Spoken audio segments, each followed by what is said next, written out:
Voltamos a falar da guerra no Oriente Médio. O presidente dos Estados Unidos, Donald Trump, declarou que não gostou que Israel tenha atacado após concordar com o cessar-fogo e que tanto o país quanto o Irã violaram o acordo. O presidente da França, Emmanuel Macron, afirmou que a situação continua instável, apesar dos esforços do governo norte-americano. Os Emirados Árabes Unidos manifestaram esperança de que o cessar-fogo represente um passo rumo ao fim do conflito e à estabilidade regional. Já o primeiro-ministro do Catar criticou os ataques do Irã à base americana em solo catariano, dizendo que o atentado ao Estado é um ato inaceitável, especialmente considerando que o país vem enviando grandes esforços diplomáticos para acalmar a situação. Vou chamar novamente aqui o professor Manuel Furriela, também José Maria Trindade, para a gente repercutir essas atualizações. Professor, como o senhor interpreta essas manifestações de países e, de certa forma, do ponto de vista diplomático, o Irã, nesse momento, está isolado? E até que ponto essas respostas divididas, revelam também uma certa fragilidade na liderança de Donald Trump? O Irã está isolado principalmente por conta da queda do governo Assad na Síria, por conta dos grupos paraestatais, terroristas, a gente pode dar diversas denominações, terem sido grandemente atacados por Israel aí no último ano principalmente, e por conta da Rússia, que é a sua mais poderosa aliada, enfrentar a sua própria guerra, a guerra da Ucrânia, que ela não consegue vencer, ela ocupa 20% do território ucraniano, mas ela não consegue suplantar o poder a respeito do resto do território e vencer e determinar que efetivamente seus interesses vão sobressair, ou seja, ela está envolta num conflito muito grande, sofre sanções internacionais e não pode dar muito apoio neste momento. Então o Irã ele não tem ninguém ou nenhum Estado poderoso, ou mesmo algum outro regional, para conseguir se desfrutar ou conseguir se sobrepor de uma maneira melhor, agora numa composição. Sim, então ele está completamente isolado.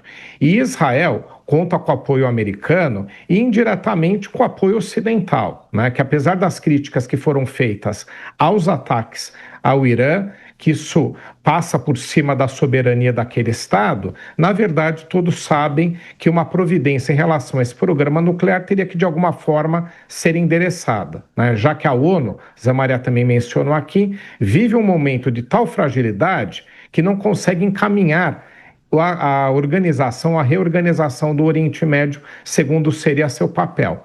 Então agora, o que a gente tem de apreensão é realmente se efetivamente essas hostilidades residuais, como eu havia mencionado, se elas vão se resolver e a gente prossegue aí para um cessar-fogo. Então, eu acho que é um pouco natural ainda dessas primeiras horas, ainda algum nível de tensão. Agora, se passando essas horas iniciais o conflito continuar, isso significa que, infelizmente, esse cessar-fogo ele ainda não foi atingido. E críticas pontuais como estão aparecendo, também elas são naturais, porque os estados têm que se justificar. O Catar foi atacado, na verdade, a base aérea americana, mas dentro do seu território, de forma que não causou praticamente nenhum prejuízo, E, ironicamente, o Irã avisou tanto o Catar quanto os Estados Unidos que ia organizar esse ataque. Então, lá para consumo interno do povo iraniano serviu, e no caso do Catar e dos Estados Unidos, nenhum prejuízo. Então vem, acho que alguma crítica, mas não vem algum revide, e a gente colocando mais lenha nessa fogueira. Então agora o momento é de aguardo das próximas horas para ver se a questão se arrefece. Eu aposto um pouco nisso, porque o Irã ele está sem alternativas e Israel muito pressionado pelo governo americano. Deise, senhor Caio, queria te ouvir também nesse cenário, à medida em que vários líderes aí se manifestando, dizendo que a situação continua instável, mas o fato é que a gente acaba tendo também uma carência de líderes, aparentemente, em todo o mundo, nesse momento, daqueles que chamam a atenção e que chamam para si um determinado tipo de problema, né, Deise? Pois é, Nonato, o fato é que quem fez isso foi o Donald Trump, Mas a gente tem que lembrar que cessar-fogo entre países como Irã e Israel, eles não são pactos sólidos, né? Normalmente eles são temporários, eles são armistícios precários e eles são frutos muito mais de pressões externas do que pactos entre eles. Eles tendem a durar muito pouco. O que a gente está vendo agora é muito mais um temor de escalada global e de interesses internos momentâneos, né? Então, nesse caso específico, esse suposto cessar-fogo, ele tinha sido anunciado de uma maneira bem informal, né?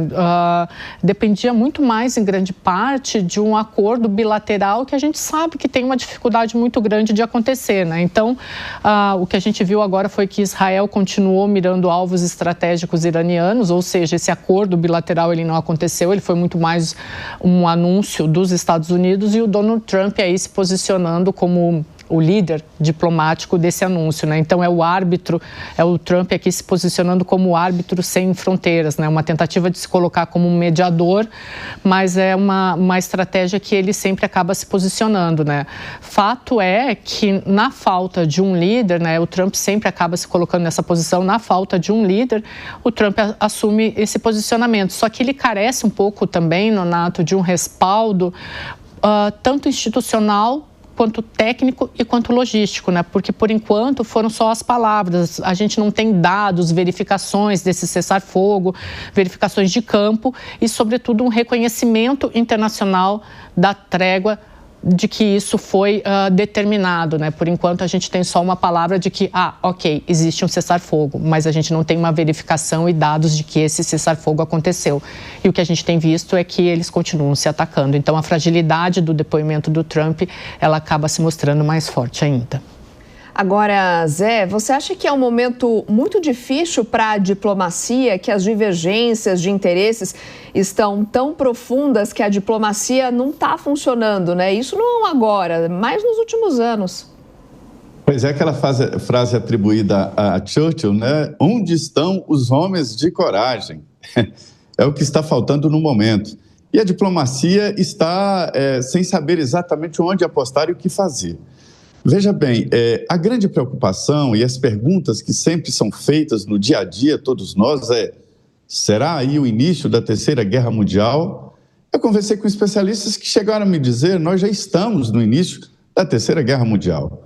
Há dificuldades para identificar, porque não há dois campos antagônicos e fortes que possa se dizer uma guerra mundial, né? Onde os aliados de um lado e de outro vão juntar países para fazer uma guerra geral, com a participação de todos os países. Eu acho que não se configura aí o início de uma Terceira Guerra Mundial. Deus me livre de uma Terceira Guerra Mundial. Dizem que a Terceira Guerra Mundial, todo mundo sabe como vai acontecer. A quarta pode ser de pedra e pau, porque não vai sobrar absolutamente nada em cima da terra. Veja que a Europa não tem um posicionamento. Cada país da Europa está tendo uma interpretação da guerra entre Israel e Irã e também da participação dos Estados Unidos. O presidente francês Emmanuel Macron não gostou, né? Criticou a intervenção norte-americana. Outros países dizem que era o momento, para se terem uma ideia, o bloco europeu. Então, não há uma divisão de lados no mundo inteiro que possa justificar ali uma Terceira Guerra Mundial. Mas é o momento certo de uma definição, de um acordo, cessar-fogo, ou, se não, aí a coisa pode sim crescer, pode sim virar um conflito muito maior envolvendo outros países. Mas o Irã está isolado, sim, ele tem mais dificuldades de agregar aliados, ele sabe disso e está ali a ponto de uma paz a qualquer custo, né? Porque senão o regime cai e não é isso que os ayatollahs querem.